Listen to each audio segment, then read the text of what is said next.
ગુજરાતમાં એક પછી એક કોળી સમાજના લોકો ઉપર હુમલાનો વિવાદ શાંત જ નથી પડતો અને આ વિવાદમાં હવે નવો મામલો સામે આવ્યો છે જૂનાગઢમાંથી કે જ્યાં જૂનાગઢના માળિયાહાટીનામાં કોળી સમાજના પ્રમુખ ઉપર હુમલો કરવામાં આવ્યો અને આખી બાબતને લઈ અને ફરી એકવાર કોળી સમાજના આગેવાનો ભેગા થયા છે। સવાલો ફરી એકવાર ઊભા થઈ રહ્યા છે પોલીસની સામે, કારણ કે જૂનાગઢ પોલીસ દ્વારા આ આખી બાબતને લઈ અને પહેલા તો ફરિયાદ નહોતી લેવામાં આવતી અને ફરિયાદ લેવામાં આવી તો હલકી કલમો ઉમેરવામાં આવી છે અને કોળી સમાજના આગેવાનો હવે મેદાને આવ્યા છે। શું છે સમગ્ર મામલો, વિગતે ચર્ચા કરીશું। નમસ્કાર, હું છું ઉજ્જવલ અને આપ જોઈ રહ્યા છો નિર્ભય ન્યૂઝ। પહેલા બગદાણા, ત્યારબાદ જસદણ અને હવે મામલો સામે આવ્યો છે જૂનાગઢમાંથી કે જ્યાં કોળી સમાજના આગેવાન ઉપર હુમલો કરવામાં આવ્યો છે અને આ વાત હવે ક્યાંક ને ક્યાંક ચર્ચાનો વિષય એટલા માટે બની રહી છે કારણ કે આ બાબતમાં એવું કહેવામાં આવી રહ્યું છે કે આ જે કોળી સમાજના પ્રમુખ ઉપર હુમલો કરવામાં આવ્યો એ માત્ર તેમના ઉપર નહોતો પરંતુ તેમના આખા પરિવાર ઉપર હુમલો કરવામાં આવ્યો। અસામાજિક તત્વો ગાડી લઈ અને તેમના ઘરે પહોંચી ગયા અને ધોકા લઈ અને ત્યાં ઉતરી ગયા અને આખી બબાલ થઈ। હવે આ આખી બાબતને લઈ અને કહેવામાં એવું આવી રહ્યું છે કે પોલીસને ફરિયાદ નોંધવા માટે કહેવામાં આવ્યું હતું। પોલીસને આ જે આગેવાનો છે, કોળી સમાજના લોકો છે, એ સતત કહી રહ્યા હતા કે ફરિયાદ નોંધવામાં આવે। પહેલા તો પોલીસ દ્વારા ફરિયાદ નહોતી નોંધવામાં આવતી અને ત્યારબાદ એવું કહેવામાં આવી રહ્યું છે કે ફરિયાદ નોંધવામાં આવી તો તેની અંદર હલકી કલમો લગાવવામાં આવી છે અને કલમો એવી લગાવવામાં આવી છે કે આખી બાબતમાં જલ્દી જ એમને જામીન મળી જાય। વધુમાં સમગ્ર બાબતને લઈ અને વિરોધ કરતા કોળી સમાજના આગેવાનો દ્વારા શું કહેવામાં આવ્યું એ પણ સાંભળી લઈએ।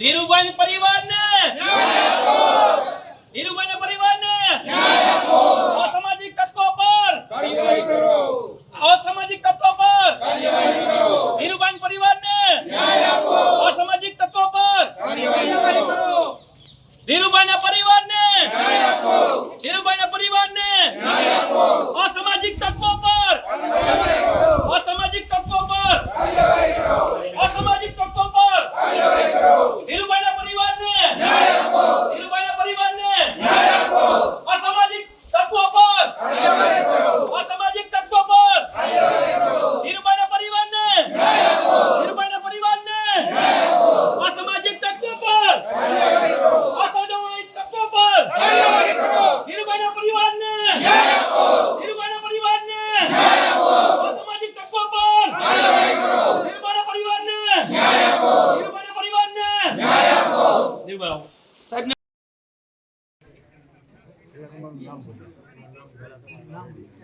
મારું નામ નીતિનભાઈ થોડા ગામ ભંડોરી। અતિ નમ્ર સહ જણાવવાનું કે તારીખ 14 રોજ શ્રી ધીરુભાઈ વાઢેર કોળી સમાજ પ્રમુખ ભંડોરીના પરિવાર ઉપર જે સઘન કૃત્ય થયું છે, બરાબર, આપ સૌ જાણો છો અને વિડીયો પણ વાયરલ છે કે આ અસામાજિક તત્વો નશાની ભરપૂર હાલતમાં ધોકા પાણી પડે હુમલો કરીને જતી રહે છે, પણ આટલો સમય વીતવા છતાં પોલીસે કેમ એના ચેકઅપ નથી કર્યું? આ એક સવાલ અંદર ગામની અંદર ભય ફેલાવી રહ્યો છે। તો શું આ લોકો બધા નાટક જોઈને આ આબરૂ અને કાયદો વ્યવસ્થાની એક ઉપર પ્રશ્ન ઊભો થાય છે? જો આટલો સમય વીતી જાય છતાંય આવા તત્વો ઉપર કાર્યવાહી નહીં કરે તો કાલ સવારે અન્ય સમાજના અને નબળા પરિવારના લોકો ઉપર એક પ્રશ્ન છે અને કઈ રીતે એનું જીવન ગુજારે, કઈ રીતે ગામમાં રહેવું, એ એક પ્રશ્નાર્થ બન્યો છે। મારે આ કાયદો અને વ્યવસ્થાને અને સરકારને એટલી નમ્ર વિનંતી છે કે જો આવા ગંભીર ઘટના ઉપર અત્યાર સુધી આવારા તત્વો પીધેલી હાલતમાં હોવા છતાં એનું ચેકઅપ ન થાય તો આ એક સરકાર અને એક સિસ્ટમ ઉપર એક પ્રશ્નાર્થ છે। મારી વિનંતી છે પોલીસને કે આ ઘટનાની અંદર બિન રાજકીય રીતે તટસ્થ રીતે તપાસ થાય એવી મારી નમ્ર વિનંતી। કોળી સમાજના આગેવાન, ભંડોરી ગામના કોળી સમાજના પ્રમુખ ધીરુભાઈ વાઢેર પર અસામાજિક તત્વોએ, જેમને એ પરિવાર ઓળખતો પણ નથી, જાણતો પણ નથી, એના દીકરાના મોબાઈલમાં સીધો ફોન આવે છે અને ઘરે આવી અને હુમલો કરે છે। એટલું જ નહીં, એના વિડીયો પણ બધે વાયરલ થયા છે ને આ પરિવાર પાસે વિડીયો પણ છે। ગઈકાલે ધીરુભાઈ 14 તારીખે રાતના જ પોલીસ સ્ટેશને ગયા, છતાં પણ ફરિયાદ કાલે બપોર પછી લેવાની ને એમાં પરિવારનો એક આક્ષેપ છે કે અમે છેડતીની ફરિયાદ આપી છે મારી દીકરી પર, એ લોકોએ હાથ પકડવાનો કોશિશ કરી અને કોલર પકડવાની કોશિશ કરી, એનો વિડીયો પણ છે. પણ દુઃખ સાથે કહેવું પડે છે કે માળિયા હાટીનાની પોલીસે એ છેડતીની ફરિયાદ લીધી નથી. જ્યારે આ અસામાજિક તત્વો અગાઉ પણ ગુનાહિત ઇતિહાસો ધરાવે છે, એની પર ઘણા મર્ડરથી લઈને ખંડણીના એટલા બધા આરોપો લાગી રહ્યા છે ને એટલા બધા ગુનાઓ છે. આ ધીરુભાઈના પરિવારનું એ પણ કેવું છે કે અમે આને ઓળખતા નથી, કોઈ અમારી સોપારી આપી છે કે હું રાજકીય રોટલા શેકવા નહીં, આજે મારી પાર્ટીનો ખેસ ઘેરે મૂકીને આવ્યો છું. મારા માળિયા હાટીનાની શાંતિ અને સલામતી જાળવવા માટે આપણે બધાએ આગળ વધવું પડશે. આમાં હું કોઈ રાજનીતિ વાત નથી કરવા માંગતો, દરેક પક્ષને વિનંતીને આગ્રહ કરું છું, જો આવા અસામાજિક તત્વો પર આપણે સૌ સર્વ સમાજ ભેગા થઈને કાર્યવાહી નહીં કરીએ તો આજે ધીરુભાઈનો પરિવાર શિકાર બન્યો છે, કાલ સવારે આમાંથી આપણા કોઈમાંથી પણ બની શકે છે. આજે કોળી સમાજના આગેવાનો પર હુમલો થયો છે, કાલે કોઈ પણ સમાજના આગેવાનો ઉપર આવા લુખ્ખા તત્વો દ્વારા હુમલો થઈ શકે એમ છે. મામલતદારશ્રીને રજૂઆત કરવા આવ્યા છીએ અને મામલતદારને એ પણ કહીએ છીએ માત્ર અમારી આ રજૂઆત નથી, આવા તત્વો ઉપર કાર્યવાહી કરવી. તમે પણ માળિયા તાલુકાના રાજા છો, તમારી પણ નૈતિક ફરજો છે. આ પરિવારને ન્યાય મળે, એને જે તપાસમાં જ્યાં જરૂર પડે ત્યાં પરિવાર સાથ અને સહકાર આપવા માટે તૈયાર છે. પણ કાનૂની રાહે આવા તત્વો ઉપર કાર્યવાહી થવી જોઈએ, એની માંગ સાથે આપણે આજે આવ્યા છીએ. હું ધીરુભાઈને વિનંતી કરીશ કે સંપૂર્ણ ઘટના પોતાના પરિવારની પણ રજૂ કરે. જે ઘટના બની ગઈ તારીખ 14 રોજ મારા અને મારા પરિવાર પર જે બનેલી ઘટના છે એ આખા સમગ્ર ગુજરાતમાં તમે વિડીયોના માધ્યમથી જોઈ રહ્યા છો, બરોબર. જેમાં અમે સીધા સાદા અને આપણી સંસ્કૃતિના અનુસાર, આપણા નિયમોને અનુસાર કામ કરવા માણસો છીએ, અને જે પણ થયું અમારી ઉપર એ અમે સહન કરીને અત્યારે અમારી પર જે થઈ રહી છે વેદના, એ કોઈને કહી શકાય નથી એવી કે સહી શકાય એવી નથી. માટે આપ સર્વે બધાએ આપણે મામલતદારશ્રીને વિનંતી કરવા આવ્યા છે કે અમને ન્યાય આપવા માટે આવા ગુંડાગીરી કરતા તત્વો ઉપર કસી અને ન્યાય આપો અને આપણા ગાંધીના ગુજરાતને આવા તત્વોથી બચાવો એવી આપ સૌને અને મામલતદાર સાહેબશ્રીને વિનંતી કરી અને આપણે એને આવેદનપત્ર આપીએ છીએ. બધા આગળ આવી જજો, બોલે છે સાહેબ. तो मैं सबके सामने बोल रहा हूँ कि आर्मी के तमाम माजी सैनिकों और जिस समाज के साथ कार्रवाई हुई है, जिस लड़कियों के साथ कार्रवाई हुई है, आजू बाजू के तमाम गांवों को या इकट्ठा ना होना पड़े, इससे पहले हम सबसे रिक्वेस्ट करते हैं कि आवा तत्वों ने माड़िया तालुके के अंदर रैली निकालो और आने वाले समय में किसी की बात की ताकत नहीं है कि माड़िया के अंदर आकर ऐसा कार्रवाई कर सके. जय जवान जय किसान.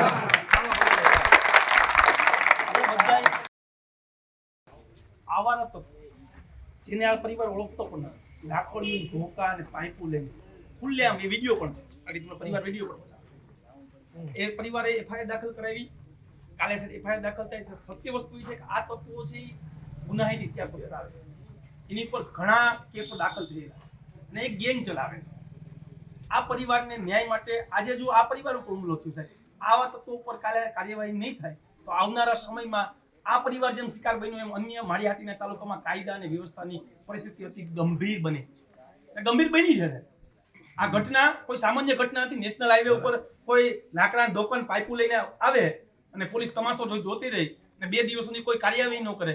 એ સિવાય સાહેબ દુઃખની વાત એ છે, એક મિનિટ સાહેબ સાંભળતો, કે આ લોકો પોલીસ સ્ટેશન જ્યારે ફરિયાદ લખવા ગયા ત્યારે એ આરોપીઓ ત્યાં આવે છે. પરિવારનું કહેવાનું છે નશાની હાલતમાં છે સાહેબ, પોલીસ એને કોઈ અટતી પણ નથી, ખુલ્લેઆમ પોલીસ સ્ટેશનમાં રખડે છે.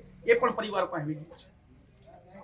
સાહેબ આ પણ માળિયા તાલુકાના રાજા છો, પોલીસને તમે કહો કે આ રીતના કાયદોની વ્યવસ્થા ન રહી. માળિયાની કાયદાની વ્યવસ્થા સાચવવા માટે થઈને આપસની પણ વિનંતી કરીએ છીએ. આજે અમે ગૃહમંત્રીને સંબંધીને આવેદનપત્ર આપીએ છીએ આપના મારફતે કે આ ગેંગ જે છે એની કોઈ કાયદેસરની કાર્યવાહી કરવામાં આવે અને પરિવારને ન્યાય મળે. એટલે જે ફરિયાદમાં છેડતી દાખલ ન થાય એ છેડતીની ફરિયાદ પણ લેવામાં આવે એ વિનંતી કરવા સાહેબ તમને આવ્યા છે. અમારી ફરિયાદને અમે 2 સ્વરૂપે લઈએ છીએ. રાજ્ય સરકારને તો મોકલીએ છીએ, પણ મારા તાલુકાનો પ્રશ્ન છે એ સમજીને હું પણ એવું કરીશ. બસ બસ સાહેબ, અમને આશા અપેક્ષા છે, તંત્ર ઉપર સંપૂર્ણ વિશ્વાસ છે ના ના કે તમે યોગ્ય કાર્યવાહી કરશો. અમને અન્યાય થયો હોય તો એની તપાસ કરીએ. હા સાહેબ, એને હા, દરેક સભ્ય. વિડીયો 2 છોકરા છે, દીકરી છે, હાથ દીકરા, પકડ લે. ભાઈની વહુ વિચાર તો છે. કર્યો. કાંઈ વાંધો નહીં. તમારી જે રજૂઆત છે આ છોકરીને કાટલો પકડી લે, હાથ પકડી લે, લાકડીઓ લઈને મારા વિડિયા છે. સાહેબ આ વેપારી પરિવાર છે બધા વેપાર છે સાહેબ વેપારી કરે આ લોકો માં સાહેબ, આવું આરોપી થાય આ અન્યાય છે કાયદો છે. વંથલી તાલુકાની પણ એને ગુનાહિત ઇતિહાસની તપાસ કરવામાં આવે, જેના કારણે એને હદપાર અથવા ગુસ્સોટીનો ગુનો લગાડીને એને મતલબ સખતમાં સખત સજા મળે અને એક માળિયા તાલુકામાં શાંતિ જળવાઈ રહે, આવી અમારી એક સાહેબ, અમે બોલીએ છીએ એવું નથી. તમે તપાસશો તો તમને બધી ખબર પડશે. તમે ઇતિહાસ તપાસશો તો બધી ખબર, ખાલી બોલતા એવું એની નથી. કર્મકુંડલી તો આવી જાઓ, સાફ આવી કરી જાઓ. પછી સાહેબ આગેવાનો આવી ગયા બધા. ગામ ભંડોરી રમેશને દેવરાય માજી સરપંચ. મારું ગામ ભંડોરી 7,000ની વસ્તી છે ભંડોરીમાં. પણ તારીખ 14ના રોજ જે ધીરુભાઈ કોળીને જે કોળી સમાજના પ્રમુખને ઘરે જે બનાવ બન્યો એ બનાવ બન્યા પછી અમારા ગામમાં દુઃખની લાગણી ફેલાઈ ગઈ છે કે કારણ કે અમારું ગામ 1.25 વર્ષની ધૂંડ કરેલું ગામ, અમારા ગામમાં ધર્મપ્રેમી માણસો 18 વર્ષ રહે છે અને તારીખ 14ના રોજ કોઈક આવારા તત્વો કે નશાની હાલતમાં 5 જણા ઉતરી અને બેનું દીકરીઓને ને એના ઘરનાઓને મારીને વયા જાય અને આજથી સુધી અમારે મામલતદાર ઓફિસે અત્યારે આવવું પડે. એ હવે આવેદનપત્ર દેવા માટે આવ્યા, પોલીસ સ્ટેશન કોઈ જાતની ફરિયાદ લેતા નથી. ત્યાં મામલતદારો આવ્યા છતાં પણ મારી નજર સામે એ ત્યાંથી રાતે એને કોઈ છોડાવી ગયું છે. આ ન્યાય છે? ખરેખર અમને ન્યાય આપો, નહીંતર અમે અમારી રીતે આગળ વધશું. બસ આટલી મારી રિક્વેસ્ટ. નીતિનભાઈ આવી જાઓ. રાવલિયા દેવરાજભાઈ, નિવૃત્ત સૈનિક, ગામ આંબેચા. ગત તારીખ 14ના રોજ ભંડોરી ગામે ભાઈ શ્રી ધીરુભાઈ ઉપર અને એના પરિવાર ઉપર આવારા તત્વો દ્વારા, અસામાજિક તત્વો દ્વારા જે હુમલો કરવામાં આવ્યો, આ હુમલાને અમે માળિયા અનુસૂચિત જાતિ સમાજ તથા જુનાગઢ જિલ્લા પેરામિલિટરી સંગઠનના ઉપાધ્યક્ષ તરીકે હું આ ઘટનાને વખોડું છું. બીજું કે આ આવારા તત્વો માળિયા બીજો તાલુકો મૂકી વંથલી તાલુકાથી આવી અને જો માળિયા તાલુકાની અંદર એટલી દહેશત ફેલાવતા હોય તો મારી સરકારશ્રીને અને પોલીસ ડિપાર્ટમેન્ટને એક નમ્ર નિવેદન છે કે એની જે કર્મકુંડળી છે, જેટલા પણ એના ઉપર ગુનાહિત ઇતિહાસ છે, એની તપાસ કરી જલ્દીમાં જલ્દી હદપારી અથવા ગુસ્સોટીનો ગુનો એની ઉપર દાખલ કરી અને માળિયા તાલુકામાં એક સુરક્ષા માટે અને સુરક્ષા ખતરામાં નથી એવું એક પોલીસ ડિપાર્ટમેન્ટ ઉદાહરણ પૂરું પાડે. જય હિન્દ, જય ભારત, જય સંવિધાન. હવે અહીંયા જુનાગઢ પોલીસની સામે સવાલો એટલા માટે ઊભા થઈ રહ્યા છે કારણ કે અહીંયા એક વિડીયો પણ આખી ઘટનાનો વાયરલ થયો હતો અને એ વિડીયોમાં જે આ કોળી સમાજના લોકો છે, એમનો પરિવાર છે, આખો પરિવાર સ્પષ્ટ ત્યાં જોવા મળી રહ્યો હતો કે બબાલ થઈ રહી છે, તેમની ઉપર હુમલો કરવામાં આવી રહ્યો છે. આ આખી બાબતને લઈ અને બે પક્ષો સામે આવી ગયા છે અને જે લોકો હાલ ફરિયાદ નોંધાવી રહ્યા છે, જે લોકો સવાલો ઊભા કરી રહ્યા છે, એ જ લોકો એ વિડીયોમાં પણ હતા. એટલે સ્પષ્ટ થઈ રહ્યું છે કે વિડીયોમાં જે લોકો હતા જેમની ઉપર હુમલો કરવામાં આવ્યો હતો એ જ લોકો ફરિયાદ નોંધાવી રહ્યા છે. તો પછી પોલીસ ફરિયાદ કેમ નથી નોંધતી, એવા પણ સવાલો ઊભા થઈ રહ્યા છે. અને વાત અહીંયા એટલી જ નથી, વાત એ પણ છે કે એ લોકોએ ઘટના સમયનો વિડીયો ઉતાર્યો હતો, એ વિડીયો પણ વાયરલ થયો. જો એ લોકો વિડીયો ઉતારતા જ નહીં તો પછી તો આ આખી ઘટના બની હોય એવું પણ સામે ના આવતું, તો શું પોલીસ કાર્યવાહી જ ન કરતી? એની સાથે સાથે અહીંયા જે મહિલા છે તેમના પરિવારના લોકો હતા અને એની સાથે સાથે જે એમના પરિવારની મહિલાઓ ઉપર પણ ક્યાંક ને ક્યાંક હુમલો કરવામાં આવ્યો હતો. એટલે એવી પણ બાબતો સામે આવી રહી છે અને કોળી સમાજના આગેવાનો દ્વારા સીધી જ વાત કરવામાં આવી છે. કહેવામાં આવ્યું છે કે સામાન્ય કલમો લગાડી અને આરોપીને જો બચાવવાનો પ્રયાસ કરવામાં આવી રહ્યો છે એવી વાત કરવામાં આવી અને વધુમાં કહેવામાં આવ્યું છે કે છેડતી તથા ગેંગ પર જે આખી બાબત હતી અને જે આખી ગેંગ હતી તેની સામે છેડતીની પણ કલમ લગાવવામાં આવે, હુમલો કરવાની કલમ લગાવવામાં આવે અને તેમની સામે યોગ્ય કાર્યવાહી કરવામાં આવે. હવે યોગ્ય કાર્યવાહી થાય, ન્યાયની માંગ સાથે ફરી એકવાર કોળી સમાજ મેદાને આવ્યું છે. ફરી એકવાર સવાલો એ જ ઊભા થાય છે કે શું કોઈ પણ વ્યક્તિને ન્યાય જોઈએ અને ખાસ કરી અને કોળી સમાજને, તો પછી એ આખો ફરી વારંવાર શું કોળી સમાજને ભેગું થવું પડશે? પોલીસ અને કાયદો વ્યવસ્થા તંત્રની ઉપર ભરોસો નથી લોકોને હવે. આ તમામ ચર્ચાઓની વચ્ચે આ મામલો સામે આવ્યો છે. આગામી સમયમાં જોવાનું રહેશે કે હવે પોલીસ શું કાર્યવાહી કરે છે. તમારો શું અભિપ્રાય છે અમને કમેન્ટ કરી જરૂર જણાવશો. અમારી ચેનલ નિર્ભય ન્યૂઝને લાઇક, શેર, સબસ્ક્રાઇબ કરવાનું ભૂલશો નહીં.